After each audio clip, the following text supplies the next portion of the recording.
অসুস্থ স্ত্রীকে সামনে রেখে নিজের দ্বিতীয় স্ত্রী আবৃত্তিকে ঘরে তুলল উন্মেষ।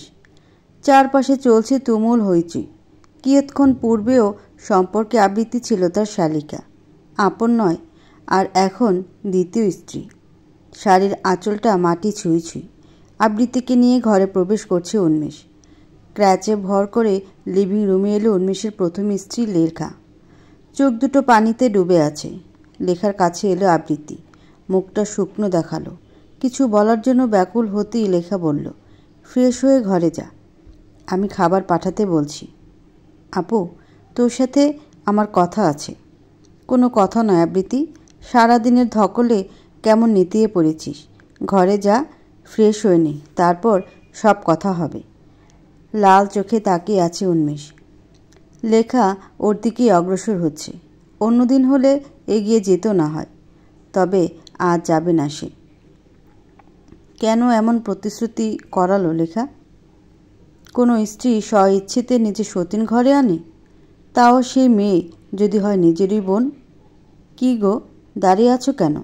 এতটা পথ এসেছো, নিশ্চয়ই শরীর খারাপ লাগছে। আমি লেবু পানি পাঠিয়ে দিচ্ছি। ক্র্যাচে ভর করে কয়েক পা এগুলো লেখা। পেছন থেকে অসহিষ্ণু কণ্ঠে শোধালো উন্মেষ, কেন এমন করলে লেখা? এত প্রশ্ন করো না তো উন্মেষ, সর্বদা বেশি কথা বলো তুমি। আমার প্রশ্নের উত্তর দাও লেখা, প্লিজ। আমি বলেছি তো, এই বিষয়ে আর কথা হবে না আমাদের। সব ভেবেই তো সিদ্ধান্ত নিয়েছি আমি। সামান্য থামলো লেখা, পর মুহূর্তেই বলা শুরু করলো, দেখো উন্মেষ, আমি আজ আছি, কাল নেই। তুমি আমাকে খুব ভালোবাসো সেটা বলার বাইরে রাখে না। তবে আকাশে থাকা অবিনশ্বর আমার সময় কেড়ে নিয়েছেন। তোমার সঙ্গী প্রয়োজন হবে। ভুল ভাবনা তোমার। আমার প্রয়োজন ছিল না কাউকে। আছে প্রয়োজন। দেখো, মাত্রই নতুন বউ ঘরে এসেছে। যদি এসব শুনে তো কেমনটা হবে তখন? উন্মেষের অক্ষিদয় থেকে গাল বেয়ে নেমে গেল দুফোঁটা অশ্রু। ক্র্যাচে ভর করে খটখট শব্দে চলে গেল লেখা। এখনও কত কাজ বাকি। কে জানে বাসরটা সাজানো হলো নাকি। নতুন বউ এলো আর বাসর হবে না? বুক থেকে শাড়িটা সরিয়ে ফেলল আবৃত্তি। ঠান্ডা শীতল পানির স্পর্শে কেঁপে উঠছে সে। কী থেকে কি হয়ে গেল? শেষে কিনা নিজেরই বোনের হাজব্যান্ডকে বিয়ে করতে হলো। চোখ দুটো নিষ্প্রাণ, শরীরে হালকা ক্ষত, পানির সংস্পর্শে জ্বালা করছে। বাথরুমের দরজায় ঠকঠক আওয়াজ হতে শুরু করেছে। ঝর্ণা বন্ধ করতেই বুঝতে পারল উন্মেষের বোন উষা। তাই বলল, 5 মিনিট অপেক্ষা করো উষা, হয়ে গেছে আমার। আচ্ছা ছোট ভাবি। ভাবি? কেঁপে উঠল অন্তঃকর্ণ। বুকের ভেতর ধিম ধিম শব্দ হতে শুরু করেছে। তবে কি সত্যিই কিছু মুহূর্ত পূর্বে উন্মেষের সাথে বিয়ে হয়েছে তার? কিছু সময় কেটে গেল। আবার দরজায় ঠকঠক আওয়াজ। জামা চেঞ্জ করে বের হলো আবৃত্তি। চুলের আগা থেকে টপ টপ করে পানি পড়ছে। সদ্য বিয়ে হয়েছে যে, সেই লেশ নামে মাত্র নেই। উষা কিছু গহনা দিয়ে বলল, এগুলো আম্মু দিল। বলল যে বাড়ির নিয়ম অনুযায়ী বাসরাতে বউকে এই অলংকার পরতে হয়, আর এই অলংকার খুলে দিতে পারে শুধুই তার স্বামী। উষা আন্টিকে বলো এসব রিচুয়াল পালন করার দরকার নেই। লাভ নেই ছোট ভাবি, আম্মু শুনছে না কিছুই। এসব না করলে নাকি ভাইয়ার ক্ষতি হবে। হয়তো আম্মু তোমার উপর রেগে আছেন, তবে সে তো চায় না তার ছেলের ক্ষতি। আমার এসব ভালো লাগে না। মিনমিনে কথায় আর কি যেন বলল আবৃত্তি। উষা নিজেও খুশি নয় এই বিয়েতে। এমন কখনো হয় নাকি? হয়তো এরা আপন বোন নয়, তবে বোন তো। আর সেই 2 বোনের স্বামী নাকি একজন। ভাবতে কেমন কাটা দেয় শরীর। মরে গেলেও উষা এমন হতে পারবে না। সব কিছুর ভাগ হয়, তবে স্বামীর ভাগ হয় না কোনো ক্রমেই। উষা চলে যেতেই ভেজা চুল মেলে দিয়ে শাড়ির আঁচল টেনে নিল আবৃত্তি। এই বাসায় অবস্থান করার অনেকটা সময় অতিবাহিত হওয়ার পরও উন্মেষের দেখা নেই। ছেলেটা বিয়ের দায়িত্ব পালন করেই লাপাত্তা। একটিবার খোঁজও নিল না। হতাশ ভঙ্গিতে আয়নার কাছে এলো সে। চুলের আগা থেকে আবারও পানি পড়ছে টপ টপ করে। বিরক্ত হলো মেয়েটি। তোয়ালে দিয়ে মুছে নিল চুল। কান ঘেঁষে এক গাছি চুল মেলে দিয়ে বের হলো কক্ষ থেকে। কিছু দূর যাওয়ার পরেই উষা এসে হাজির। মাথায় ঘোমটা দিবে না ছোট ভাবি? ঘোমটা কেন? সে কি, নতুন বউরা ঘোমটা দেয় জানো না? বড় ভাবি যখন এসেছিল তখন তো ঘোমটা দিয়েছিল সব সময়। আপু আর আমি কি এক হলাম উষা?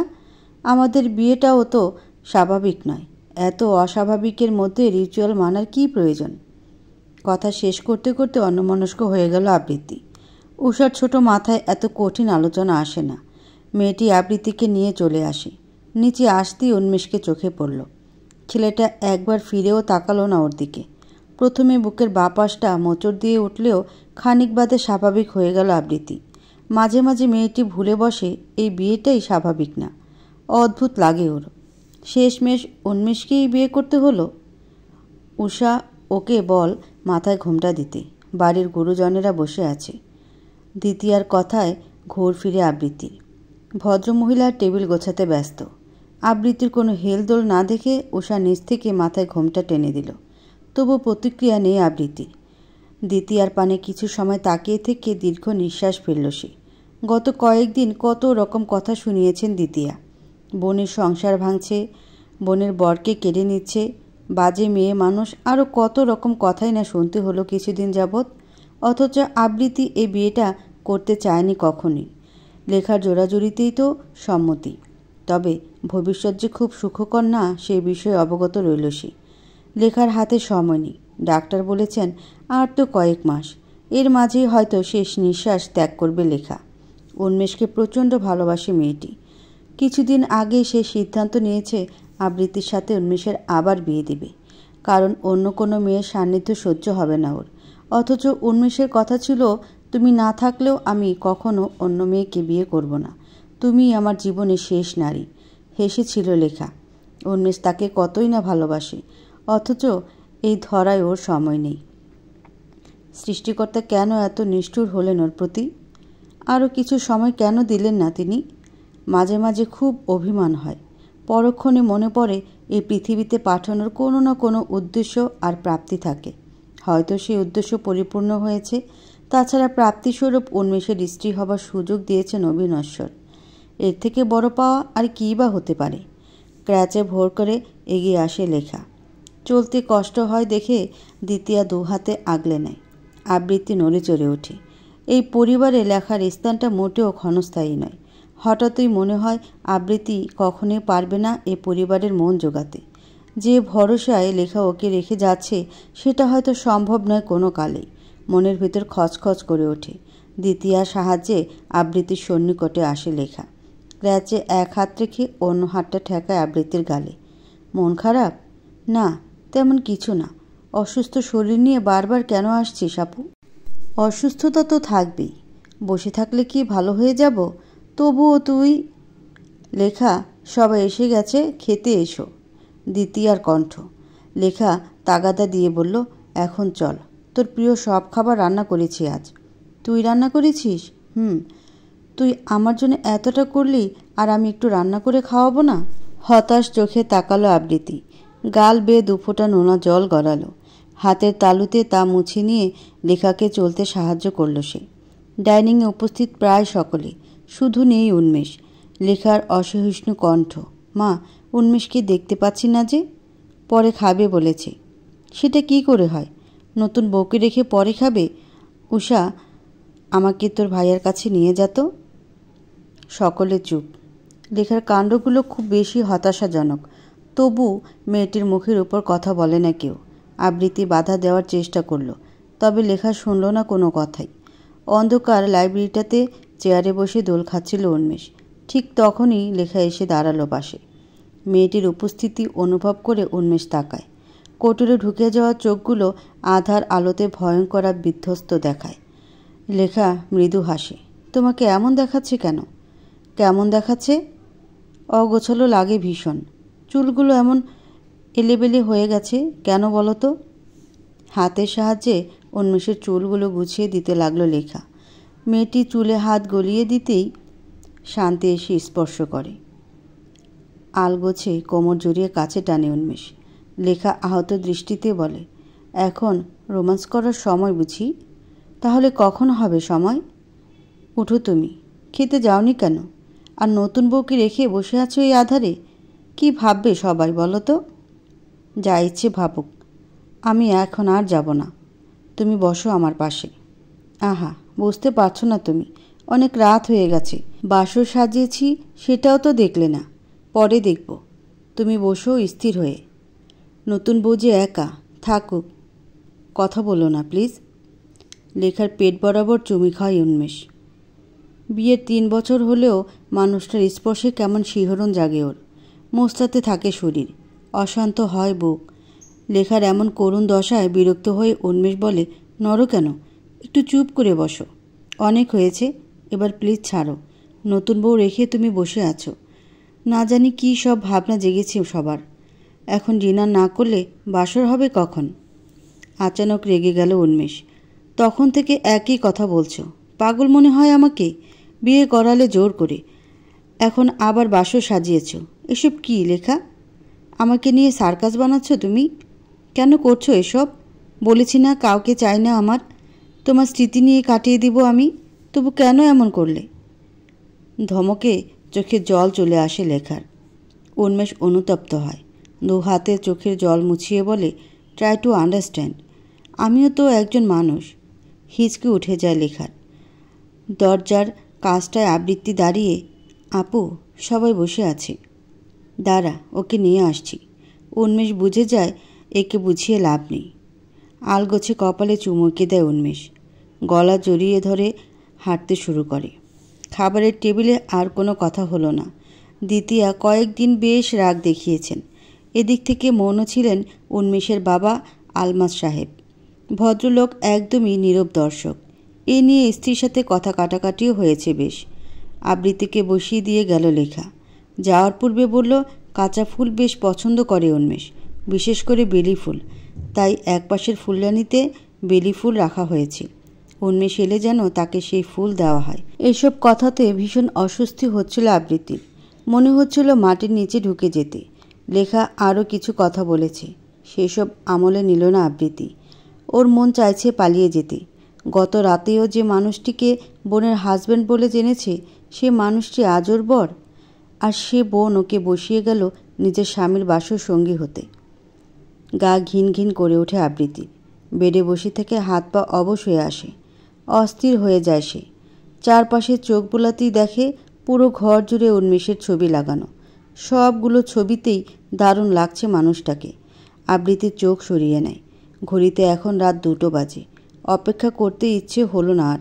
তবুও চেষ্টা করলো আরও কিছুক্ষণ।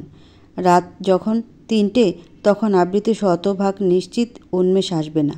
গলা ধরে আসলো মেয়েটির। আলগোছে চোখ বুঝল, তবে কান্না সেটা কি করে থামাবে? খুব ভোরে জেগে ওঠে লেখা। চোখ মিলতেই দেখতে পায় উন্মেষ শুয়ে আছে পাশে। কয়েক সেকেন্ড থমকে থেকে চোখ বড় বড় হয়ে যায়। তবে কি গত রাতে মিথ্যে বলল উষা? উন্মেষের ঘুম ভীষণ পাতলা, একটুতেই জেগে উঠেছে। লেখাকে হকচকিয়ে যেতে দেখে চোখ কুচকায়। কি হলো? তুমি এখানে? তাহলে কোথায় থাকবো? তুমি তো আবৃত্তির কাছে ছিলে, তার মানে ওকে ফেলে রেখে আবার চলে এসেছ? আমি কারো কাছেই ছিলাম না। কাল রাতের প্রথম থেকে আমি এখানে। তবে উষা যে বলল, আমি বলতে বলেছি তাই বলেছে। তুমি কি আমার কোনো কথা শুনবে না? আমি কত শখ করে ওকে রেখে এলাম, আর তুমি কি না যাওনি একবারও? মেয়েটা কি ভাবলো? তবে সবে 5টা বাজে। কাল অনেক রাত অবধি জেগেছ, এখন ঘুমাও। শব্দ করে কেঁদে উঠল লেখা। উন্মেষ জানালার পর্দা মেলে দিতে দিতে বলল, আবার কি হলো বাবা? তুমি এমনটা কেন করলে? আমি ওকে জেগে থাকতে বলে মরার মতো ঘুমিয়েছি। আমার খুব গিল্টি ফিল হচ্ছে। আহা, তুমি সব সময় কাঁদো কেন বলো তো? কান্নায় তোমায় মানায় না একদম, জানো তো। খুবই বিদঘুটে আর পেতনি লাগে। সরো তুমি। অভিমানে কথা হারিয়ে ফেলে লেখা। উন্মেষ পেছন থেকে জড়িয়ে ধরে, ঘাড়ে নাক ডুবিয়ে গন্ধ শুকে। এত আদর সোহাগের দরকার নেই আমার। কেমন ভালোবাসো আমায় আমি তা বুঝে গেছি। এমনটা না করলেও পারতে তুমি। অন্তত দেখা করে আসতে। পরে দেখা করব। কাল রাত তো ফিরে আসবে না আর। এসব বাদ দিবে তুমি? সারাক্ষণ একই কথা বলো শুধু। একটু আদর করতেও দাও না। এবার যেন চুপ হয়ে গেল লেখা। উন্মেষের ভালোবাসায় বরাবরই সিক্ত হয় সে। তবে আজকাল যেন আরও বেশি করে আদর করতে চায় ছেলেটা। কেন এমন করে? ওর হাতে সময় নেই বলে, নাকি অন্য কোনো কারণে? গভীর ঘুমে আচ্ছন্ন আবৃত্তি। উষা এসে ডেকে গেছে কয়েকবার, কিন্তু সাড়া দেয়নি। এই নিয়ে চটেছেন দ্বিতীয়া। আবৃত্তির ঘরের কাছে এসে চেঁচামেচি করলেন। বাড়িতে সবাই একটা নিয়ম মেনে চলে। মানছি নতুন এসেছে সে, তাই বলে সকাল 10টায়ও ঘুম ভাঙবে না? বাড়িটাকে কি সার্কাস পেয়েছে? ভদ্রমহিলার চিৎকারেও ঘুম ভাঙেনি আবৃত্তির। সকাল সকালে এই চেঁচামেচি ভালো লাগছে না আলমাদ সাহেবের। তিনি বিড় করতে করতে বেরিয়ে এলেন। গার্ডেনে বসে কাজ করছিল উন্মেষ। বাবাকে দেখেই ল্যাপটপ বন্ধ করে দিল। কিছু বলবে বাবা? তোমার মা যা শুরু করেছে, এতে করে বাড়িতে থাকা যাচ্ছে না আর। একটা মেয়ে নতুন এসেছে, কাল এত ধকল কুলিয়ে আজ না একটু বেশিই ঘুমোচ্ছে, তাই বলে চেঁচাবে? মা তো অমনি বাবা। তাছাড়া বেলা তো অনেকটা হয়েছে। তুমিও তোমার মায়ের মতো কথা বলছো দেখছি। তাহলে বিয়ে করলে কেন? তুমি সেটা জানো বাবা? সব সময় অন্যের উপর দোষ চাপাবে না তো। আগে নিজেকে গুরুত্ব দাও। তুমি মেরুদণ্ডহীন প্রাণীতে পরিণত হতে চলেছ উন্মেষ। অসুস্থতায় না হয় লেখা অবুঝ হয়ে গিয়েছিল, তবে তুমি তো বুঝদার সুস্থ মানুষ। যাকে বিয়ে করলে সেও নিশ্চয়ই চাইবে স্বামীর ভালোবাসা। দুঃখিত বাবা, তবে আমি নিরুপায়। অসহায়ের মুখোশ খুলে বেরিয়ে আসো, না হলে পস্তাতে হবে। যা হয়েছে তা নিয়ে নেতিবাচক প্রভাব খাটিও না। আমি আসছি। আজ তোমার অফিসে না গেলেও চলবে। বুক চিরে বেরিয়ে আসা দীর্ঘশ্বাস লুকিয়ে ভেতরে এলো উন্মেষ। সবে কপাট খুলে বেরিয়েছে আবৃত্তি। হাই তুলে অগোছালো শাড়ির আঁচল ফেলে গৃহিণীদের মতো হাত কপা করতে লাগলো। উন্মেষ নজর ঘুরিয়ে চলে যেতেই আবৃত্তির খেয়াল হলো দ্রুত নিজেকে ঠিকঠাক করে মাথায় ঘোমটা টানল সে। সোজা রান্নাঘরে গিয়ে বলল, আন্টি, আমি আসলে বুঝতে পারিনি এতটা বেলা হয়ে গেছে। কলি, ওকে বলে দে বাসি কাপড় ছেড়ে গোসল করে আসতে। কিন্তু আন্টি, মুখে মুখে কথা বলা আমার পছন্দ না। সেটা যদি কেউ না জেনে থাকে তাহলে এখনই জেনে রাখুক। রোজ এসব ঝামেলা পোহাতে পারবো না আমি। ছোট মুখে চলে আসে আবৃত্তি। নিজের ঘরে গিয়ে শাওয়ার নিয়ে ফিরে আসে। আয়নার সামনে দাঁড়িয়ে নিজেকে কেমন বিধ্বস্ত দেখায়। স্বামীর স্পর্শ তো বহুদূর, দেখা অবধি মিলেনি, অথচ ওর গোসল ফরজ হয়ে গেল। এই পৃথিবীতে যা ঘটে তা কেবল লোক দেখানো, মূল ঘটনা তো আড়ালেই থেকে যায়। বিকালটা বড় অধৈর্য অবস্থায় কেটেছে আবৃত্তির। দুপুরের দিকে খাবারের টেবিলে কিছু মানুষকে দেখলেও পরে আর কারো দেখাই পাওয়া গেল না। অবশ্য শেষবেলায় এসে লেখার ঘর থেকে উন্মেষকে বের হতে দেখেছে। বিষয়টা অস্বাভাবিক নয়, তবে আবৃত্তির বুকে কেন যেন ব্যথা লেগেছে। কেমন যেন একটা নিদারুণ যন্ত্রণা। সন্ধ্যায় লেখা এসে বসলো পাশে। আবৃত্তি হাঁটুতে মুখ গুজে, কি হলো তোর? মন খারাপ? বাবা আমার সাথে কথা বলা বন্ধ করে দিয়েছে আপু। জানি, আমার সাথেও কথা বলছে না। চিন্তা করিস না, সময় গেলেই ঠিক হয়ে যাবে। তাছাড়া আমি আছি বা আর কয়দিন। তুই তো বাবার একমাত্র মেয়ে, কত সময় অভিমান করে থাকবে? এমনটা বলিস না আপু, আমি চাই না তোর কিছু হোক। যা হবার তা তো হবেই আবৃত্তি। তবে তুই যে আমার কথাটা রেখেছিস এতে আমি ভীষণ খুশি। এখন তো আমি মরেও শান্তি পাবো।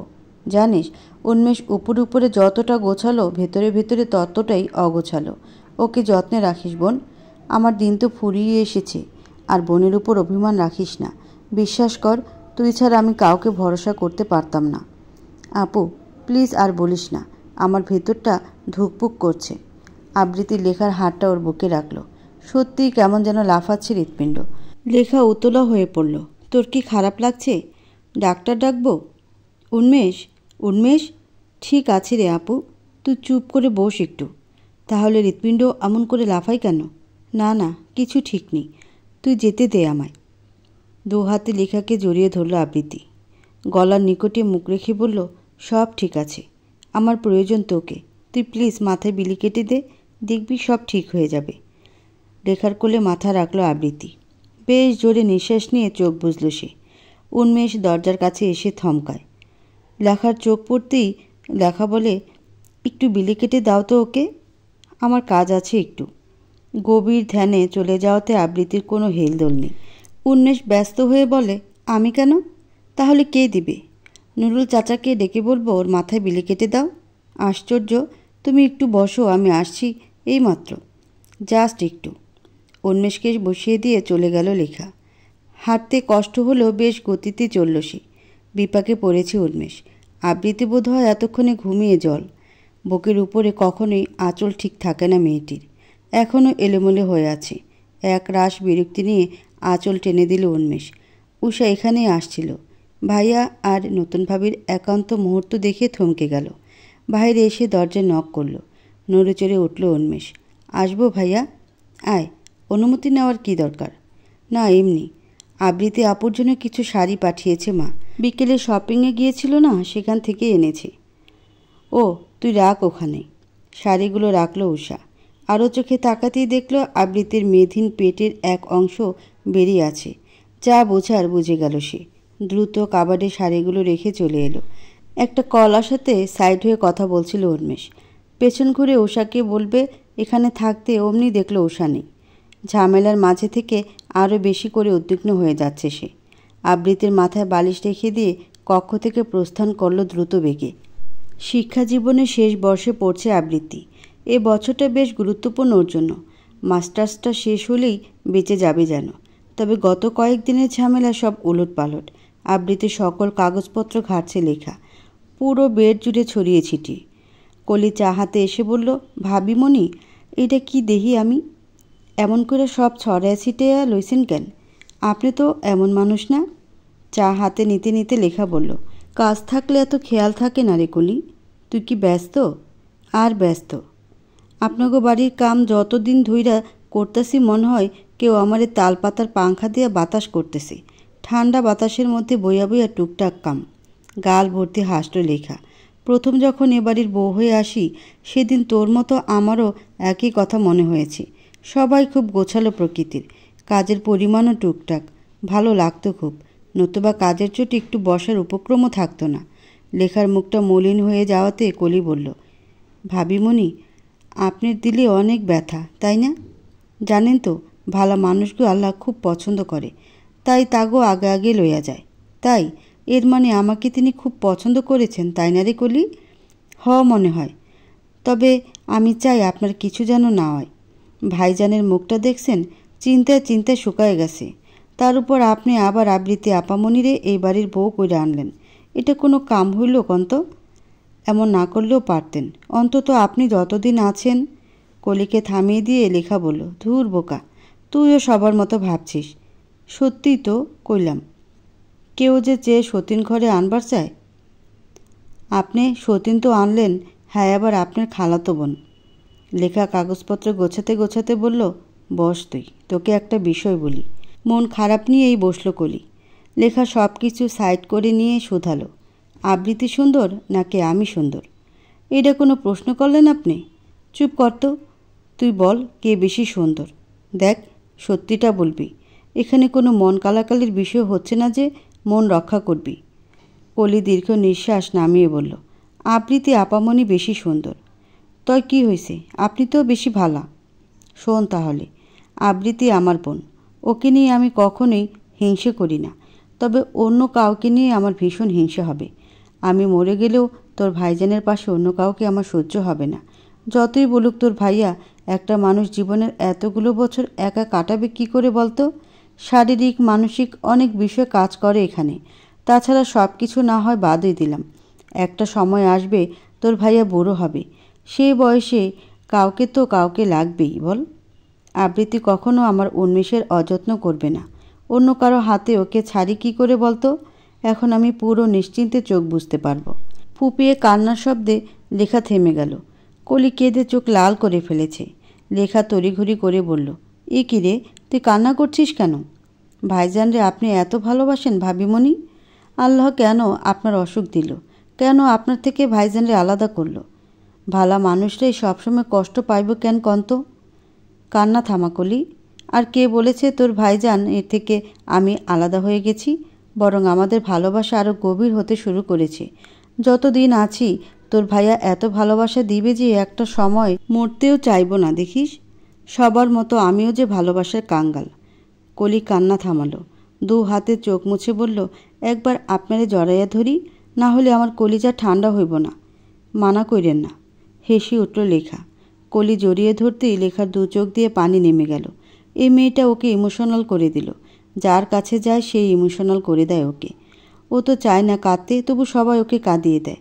সত্যিই তো, ক্যান্সার নামক রোগটা ওর জীবনে না এলে পুরো জীবনটাই সুন্দর হতো। কলি নামের মেয়েটি অষ্টাদশী, তবে জ্ঞানের পরিধি বিশাল। মেয়েটির অনুভূতিও বেশ তাজা। সে যে ঘণ্টা খানেক কেঁদে বুক ভাসালো, এরপর থেকে কেমন স্তব্ধ হয়ে গেছে। লেখাকে দেখলে করুণ চোখে তাকায়, আর লেখা পড়ে যায় চরম অস্বস্তিতে। মনে হয় মেয়েটি ওকে অনেক কিছু বলতে চায়। কেমন যেন একটা অনুভূতি আসে। ভাবনার কারণে পড়ে যাচ্ছিল লেখা। চট করে দু হাতে জড়িয়ে নিল আবৃত্তি। ড্রয়িং রুমে বসে থাকা প্রায় সকলেই অবাক হয়ে তাকালো। উন্মেষ উঠে এসে লেখাকে আগলে ধরল। হাত পা টেনে দেখে নিল ঠিক আছে কিনা। লেখার কপালের মধ্যভাগে কেমন ভাঁজ। মানুষটা এত পাগল কেন? সবাই দেখছে। খেয়াল করল না উন্মেষ। একটু দূরে দাঁড়িয়ে আছে আবৃত্তি। সোজা তাকানো তার দৃষ্টি। লেখা আবার বলল, সবাই তাকিয়ে আছে উন্মেষ। তুমি কেমন পাগলামি শুরু করলে বলো তো? কি বললে? শুনতে পাইনি। সবাই দেখছে বলেছি। সচকিত হলো উন্মেষ। কিছুটা দূরে সরে এসে আবার অগ্রসর হলো লেখার দিকে। লেখা স্কেচে ভর দিয়ে হাঁটে। পেছনে আসে উন্মেষ। আবৃত্তি ধীরে ধীরে পা ফেলল। ড্রয়িং রুমে এসে সবাই নিস্তব্ধ। কথা নেই কারো মুখে। সবাই চুপ কেন? আমাদের বাড়িতে সন্ধ্যায় প্রায় দিনই আড্ডা হয়। তোমরা সবাই কি ভুলে গেলে? উষার সোফায় বসে ফোন চালনায় মগ্ন। আচমকা বই তুলে নিয়ে বলল, সামনের সপ্তাহে আমার মান্থলি টেস্ট ভাবি। একদমই ভুলে গিয়েছি। আমি পড়তে বসবো। টাটা ভাবি। হনহনিয়ে চলে যাচ্ছে উষা। আবৃত্তি এক পলক তাকাতে না তাকাতেই দ্বিতীয়া উঠে গেলেন।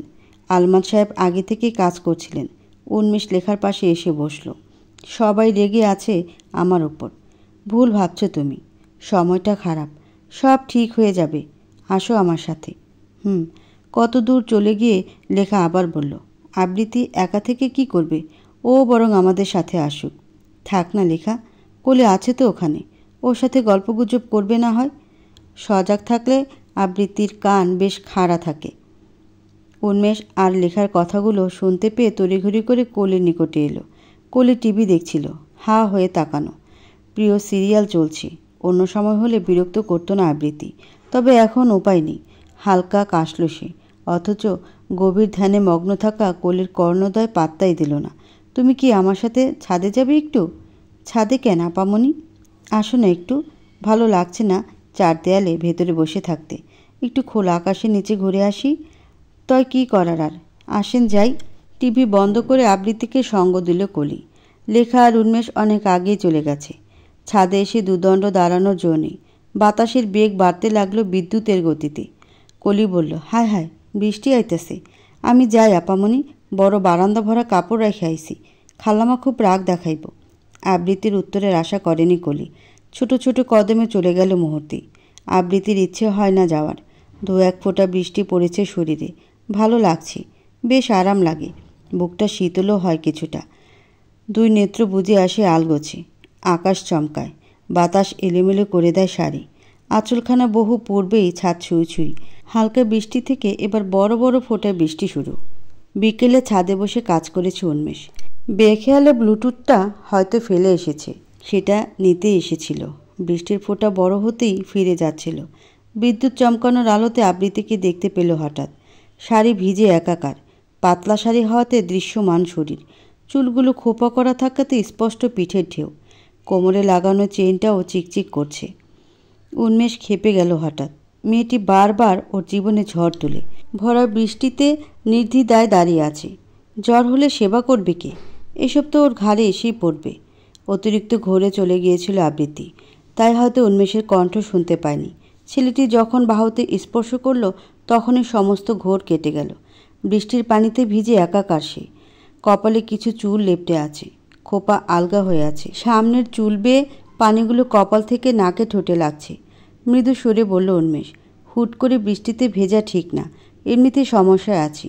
আর সমস্যা করো না। ঘরে গিয়ে চেঞ্জ করে নিও। দ্রুত আসো। বিয়ের পর এই প্রথম ওর সাথে কথা বলল উন্মেষ। কেমন করে উঠল বুক। ধক করে উঠল পুরো শরীর। বৃষ্টির জলের সাথে নোনা জল পড়ল কয়েক ফোঁটা। হেলদোল না দেখে বিরক্ত হলো উন্মেষ। দ্রুত আসো, বিপদে ফেলে দিও না যেন আবার। বিয়ের আগের দিনই নিজের ঘর বদল করেছে লেখা। উন্মেষের ঘরটা এখন আবৃত্তির। তবে ভুলেও সে ঘরে প্রবেশ করছে না উন্মেষ। বারবার ওর কাছেই চলে আসে। লেখা বিস্মিত চোখে তাকানো, বালিশ ঠিক করে শুয়ে পড়ল পাশে। চিন্তিত গলায় প্রশ্ন করে মেয়েটি, তুমি এখানে কেন? তাহলে কোথায় থাকবো? না মানে তোমার তো ওই ঘরে থাকার কথা। তুমি কেন এমন করছো বলো তো? শুয়ে পড়ো। উঠো তুমি। আবৃত্তি নিশ্চয়ই খারাপভাবে নেবে। তাছাড়া তোমাদের সম্পর্কটা সহজ হওয়া প্রয়োজন। খারাপভাবে নিবে না। তুমি বেশি ভাবো সব সময়। আমার ঘুম পাচ্ছে। উঠবে তুমি নাকি টেনে তুলব? বিরক্ত কেন করছো বলো তো? এক কথা কতবার বলতে হয়? তুমি কেন ঘর বদল করলে? কারণ এখন থেকে ওইটা আবৃত্তির ঘর। পাগল করে দিবে আমায়। বালিশ নিয়ে বেলকনিতে এলো উন্মেষ। মেঝেতে রেখে শুয়ে পড়ল তৎক্ষণাৎ। লেখা কিয়ৎক্ষণ ঋজু ভঙ্গিতে বসে থেকে ক্র্যাচে ভর করে আগাতে লাগলো। ক্র্যাচের শব্দ কানে এলেও শব্দ করল না উন্মেষ। নিঃশব্দে শুয়ে রইল সে। লেখা নিচু হয়ে বসল পাশে। চুলে হাত গলিয়ে দিল। স্পর্শে পেয়ে আরেকটু আদরে হয়ে পড়ে ছেলেটা। লেখার কোমর জড়িয়ে ধরে পেটের মধ্যে নাক ঘষে। কি হলো তোমার? কিছু হয়নি। তুমি শুধু আমার থেকে পালাতে চাও? আমি পালাতে চাই না। ভাগ্য আমায় পালাতে বাধ্য করছে। আর তার থেকে বড় কথা, আমি আমার বোনকে নিয়ে এসেছি তোমার জন্য। জানি বিষয়টা লোকজন খুবই খারাপভাবে নিয়েছে, তবে আমি আমার ভালোটা দেখব, এটাই স্বাভাবিক। কোন ভালোটা হয়েছে এতে? নিশ্চিন্তে মরতে পারবো আমি, কারণ আমি জানি আবৃত্তি তোমার সবটা দিয়ে সুখে রাখবে। আর তোমার পাশে অন্য কোনো মেয়েকে যে আমার সহ্য হবে না। চুপ করে রইল উন্মেষ। লেখায় আবার বলা শুরু করলো, উন্মেষ, আমাকে অনেক বেশি ভালোবাসা দিয়েছ তুমি। কখনো চোখের পানি পড়তে দাওনি। সেবার যখন জ্বর হলো সারা রাত পাশে বসে রইলে। পেট ব্যথা হলেই কেমন বিষণ্ণ দেখাতো তোমায়। জানো, বিয়ের পরের দিনই যখন কাজের জন্য দেশের বাইরে যেতে হলো তোমায়, সেদিন আমি খুব কেঁদেছি। পুরো 1 সপ্তাহ পর এলে। এর মাঝে কখনো ফোনও দাওনি। রাগ অভিমান সব যেন দলা পাকিয়ে যাচ্ছিল। কিন্তু ফিরে এসে এত ভালোবাসা দিলে যে সেই দিনগুলোর জন্য বড় আফসোস হয় আমার। আমি কখনোই হারাতে চাইনি তোমায়। তবে অবিনশ্বর আমায় সুযোগ দিলেন না। বড় ভালোবাসি যে, আর ভালোবাসার মানুষকে বেশি কাছে পেতে নেই। কিচ্ছু হবে না লেখা, কান্না করিও না প্লিজ। লেখাকে বুকে জড়িয়ে ধরল উন্মেষ। ধীরে ধীরে চুমু খেতে লাগলো পুরো মুখ জুড়ে। খুশিতে মরে যেতে ইচ্ছে করছে লেখার। মানুষটা এত কেন ভালোবাসে ওকে? সেদিনের পর কেটে গেছে 1 সপ্তাহ। 1 সপ্তাহে বদল ঘটেনি কোনো কিছুরই। আবৃত্তি ঘর থেকে বের হওয়ার চেষ্টায়, ভার্সিটি যাওয়ার জন্য তৈরি হচ্ছে। অকস্মাৎ উষা এসে বলল, আমিও যাব ছোট ভাবি। আয়নার সামনে দাঁড়িয়ে চুল ঠিক করছিল আবৃত্তি। উষার কণ্ঠে স্মিত হাসল সে। তোমার তো প্রবলেম নেই উষা, তবে তোমায় কি যেতে দিবেন আন্টি? কেন যেতে দিবে না? মা নিজ থেকেই বলেছে তোমার সাথে যেতে। আন্টি নিজে বলেছে? অনেকটা অবাক হয়ে প্রশ্ন করল আবৃত্তি। উষা মিষ্টির বাটিটা রেখে বলল, হ্যাঁ, মা যেতে বলেছে। আর মিষ্টি পাঠালো তোমার জন্য। তুমি নাকি ল্যাংচা খেতে খুব ভালোবাসো। তুমি সত্যি বললে উষা? আন্টি পাঠালো আমার জন্য? মিথ্যে কেন বলবো? তাছাড়া মা তো তোমায় ভালোবাসে। শুধু ভাইয়ের সাথে তোমার বিয়েটা। থেমে গেল উষা। কথা ঘুরিয়ে বলল, এখন বলো তো, আমায় নিবে নাকি? তাহলে আমি তৈরি হব। না নেওয়ার কি আছে? আমি তো ক্লাস করব না কোনো, কিছু কাগজপত্রের জন্য যাচ্ছি। তাহলে আমি তৈরি হয়ে নিই। আচ্ছা বলো তো, কী রঙের কামিজে মানাবে আমায়? গোলাপি নাকি বেগুনি? যেটা পরবে সেটাতেই সুন্দর লাগবে তোমায়। তুমি কি কম সুন্দর নাকি? বলে ঈষৎ হাসল আবৃত্তি। উষা অবাক হয়ে বলল, এটা কোনো কথা হলো নাকি? আমি সত্যি বলছি, তুমি তো খুব সুন্দরী। যে কোনো রং খুব মানায় তোমায়। খুশি হয়ে গেল উষা। সাথে মুখে লজ্জাটাও ফুটে উঠেছে। সত্যি বলতে মেয়েরা প্রশংসা পেতে ভালোবাসে। এদের একটু প্রশংসা করলেই গলে জল হয়ে যায়।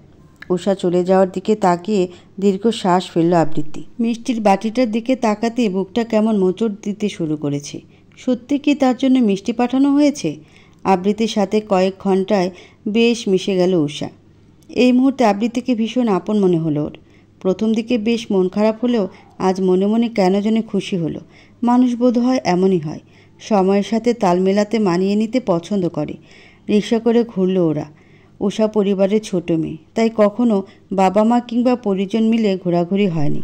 আবৃত্তির সান্নিধ্য সেজন্যই বোধহয় ওকে আনন্দ দিচ্ছে।